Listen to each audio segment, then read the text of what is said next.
To me, nothing screams summertime like a great ice cream.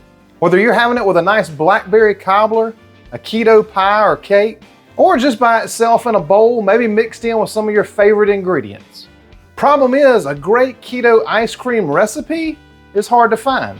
And sure, you could go to the store and buy a pint of ice cream for $8 or $9 if you wanted to, but if you want to save a few bucks and make one at home, it's really hard to find one that comes out just right. They're either too hard to where you need an ice pick or a knife to break into them, they're too mushy where you have to eat it like a soup, or they're just not good. But I think I have figured out the ultimate keto ice cream. It's smooth, it's creamy, it's absolutely delicious, and it's something you can share with even your non-keto friends, and they'll love it too. So if you want to see the last keto ice cream recipe you're ever going to need, stick around.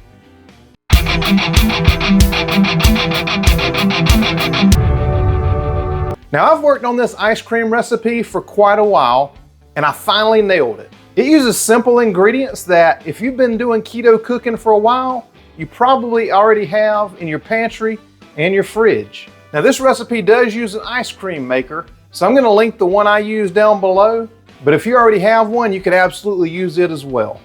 Mine's super simple because you keep the container that the ice cream is made in right in the freezer, and then when you're ready to use it, it's ready for you to use it. So I'm so glad you're joining me to make this keto ice cream.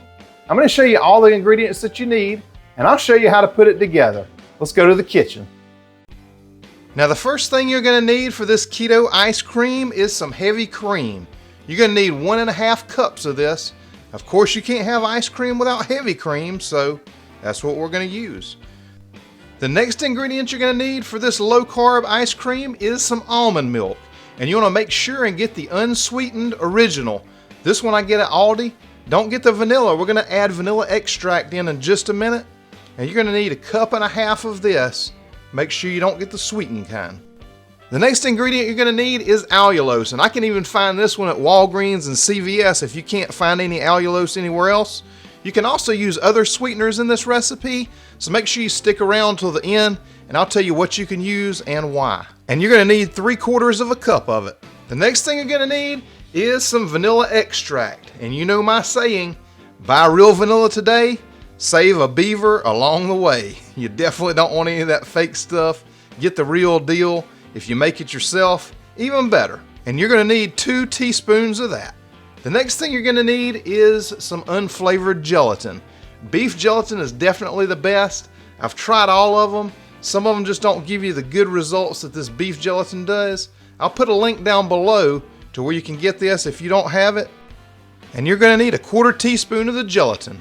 The next thing we're going to do is some xanthan gum. Now, you know, in a lot of my recipes I use this xanthan gum. It's absolutely essential for keto cooking, and you need 1/8 teaspoon. Now, you're going to take your favorite stainless steel mixing bowl. It's not my favorite mixing bowl. Y'all know what that one is, but this is my favorite stainless steel one. And we're just going to add in the almond milk. Now, to the almond milk, I'm going to go ahead and add in my gelatin. Now, what this is going to do is just let that gelatin start to bloom a little bit, kind of absorb a lot of that liquid and get right while we're putting all the other ingredients together. Make sure you give it a good whisk, try to fully incorporate it, and then we'll go on to the next step.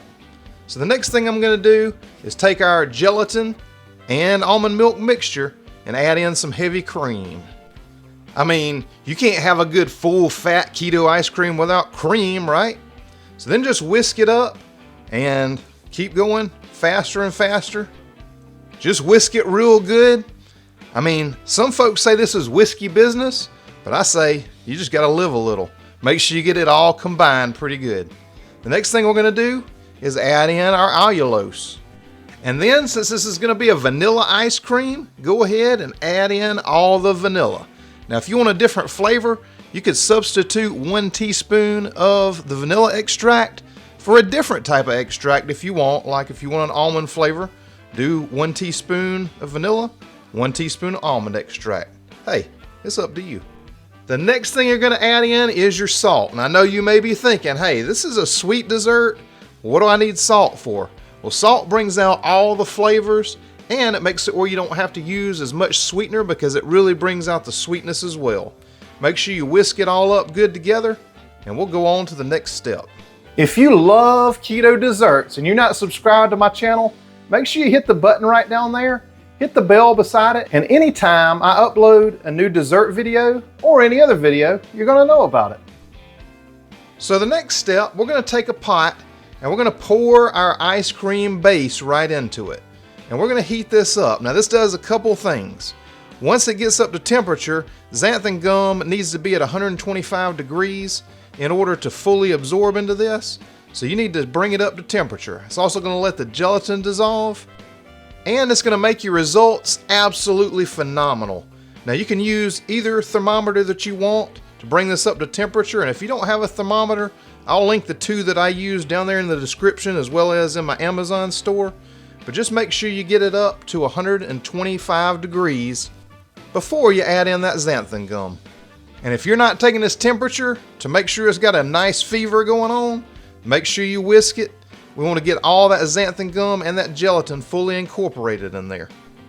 Now once you've got it up to temperature, remember 125 degrees, go ahead and turn off your heat source and take it off the heat to chill.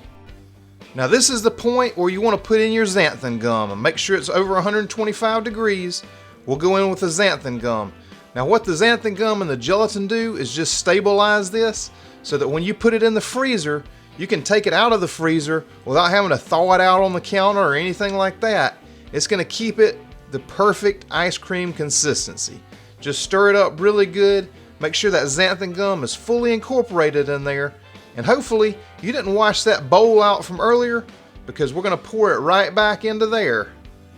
Oh yeah. I know what's coming next. It's time to take a little trip into the fridge. You're going to put it in the fridge for a couple hours, or a little bit longer if you want to, but at least do it for 2 hours. It needs to be completely cool before we move on to the next step.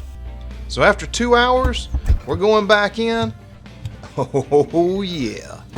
We're going to take that right back out of the fridge. It's ready now. I think it's time to make some ice cream. You want to? This is the ice cream maker I use. It's the Cuisinart 2-quart. It is super simple. It's an on and off. You leave this metal container that the ice cream actually mixes in your freezer. And so then anytime you're ready to make some ice cream, it's ready for you. So before you go into the ice cream maker with this, just make sure you engage in a little more of that whiskey business. Make sure the gelatin's in there good, the xanthan gum's all in, and then all you have to do is pour it right in the top of this metal part. This is so simple. I mean, kids and grandkids can do this. You basically take the little paddle, stick it right down inside. It fits right in a little hole in the bottom. Put it right there in place, and then just put the lid on. The next thing you gotta do, super simple, flip it on and you're good to go. It starts churning just like that. Oh yeah, it's time for some nice churning music. Check this out.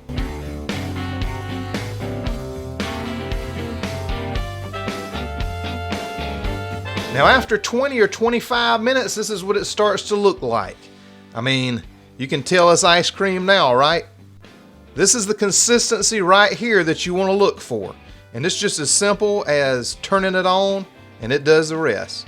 So take your paddle out, get all that beautiful ice cream back off into the container. And now you've got decisions to make. You could eat it just like this if you wanted to. It's more of a really soft serve consistency. The way I designed this is to make it where you can put it in a quart container, put it in the freezer, and if you want to come back to it 2-3 days later, it'll have the same consistency. But hey, you can eat it right now if you want to. It is still delicious. It's got the great taste. This is the consistency of it. It's really soft. You put it on a little bit of a hot plate like that or a warm plate, oh man, it just slides around like that. But it's delicious right here, and of course, I'm gonna have to try a little bit of it right now. But what I like to do is just take these quart containers, and these are plastic, and again, I'll link down to these below. Every kitchen tool or ingredient that I use that may not be readily available to you, I always link down in the description. I've got an Amazon store down there, so you can find all the things that I like to use. and I only use things that make my life in the kitchen easier or the ingredients that make everything delicious. I just like to use tools that make my life easy. So basically just take all of that ice cream out, pack it in these quart containers, and just use a spatula just to press down the top a little bit. You just want it nice and smooth. You don't want to pack it in there. Just make it smooth on the top, and then put your lid on top there. It's like a rubber lid. It fits on there really well and makes it nice. Now I left it in for 2 hours just to show you what it looks like after a couple hours. So it's more firm than before. That's like a perfect soft serve consistency. And this is kind of what I like when I make the blackberry cobbler. And if you haven't seen that video, I'll link it up above and in the description so you can check it out, because it's delicious. But this is the consistency of the ice cream that I like when I put it on cobblers and things like that. Then this is after 2 days. I scoop this out. It scoops out just like your favorite store-bought ice cream, or even better. You don't have to thaw it out for any length of time. And remember I told you earlier, I'd tell you what other sweeteners you can use. You could use the Magic Baker, you could use the Lakanto sweetener, or whatever your favorite sweetener is. It's just not going to be quite this consistency. It may be a little more firm. You may have to set it out for about 5 minutes. Man, you're going to love this ice cream. And if you want to see something that goes really good with it, check out these 2 videos over here. This ice cream is a great accompaniment to either one of them, or both of them. Hey, make both of them and share the love. And thanks for sharing my videos, all your comments and likes. Thank you so much for watching, and I'll see you on the next video.